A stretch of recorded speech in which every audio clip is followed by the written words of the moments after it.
Assalomu alaykum, hurmatli kitobxonlar. Men sizlarga O'tkir Qoshimovning Tushda kechgan umrlar kitobi to'g'risida aytib o'tmoqchiman.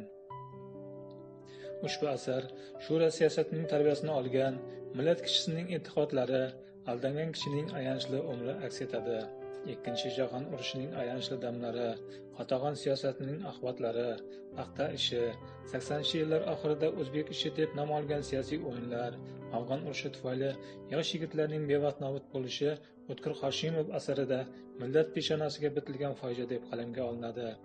Asarda Soat G'aniyev, ya'ni komissar, Qurbonay xola va boshqa-da Rustam singari obrazlarning boshidan o'tgan voqealar to'g'risida yozilgan.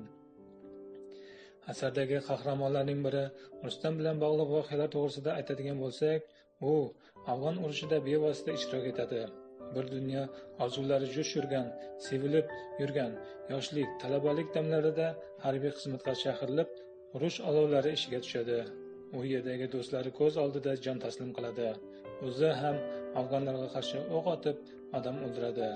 Ayniqsa, afg'on ayolning och qolgan ko'zlari va o'lik onasining ko'kragini kelib yemgan yosh bolaning miltiragan ko'zlari, itning nolakor o'lishi Rustamning yurak bag'rini ezadi.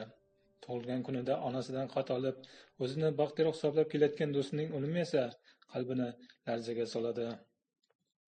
Rustamning umurtqasidan yaralanib qaytishi, Vays sevgan yori bilan turmush qurib, jismoniy jarohat tufayli uning vasliga yetolmaganligi, alamzada va qo'rs bo'lib qolishi natijasida uning yosh umrini oson etib jonga qasd qilishi bu shaxs fojiasi emas, balki jamiyatning fojiasi sifatida talqin etiladi. O'tkir Qoshimovning Tushda kechgan umrlar romani sof realistlik asar bo'lsa-da, uning nomi asosiy mavzu etib olingan.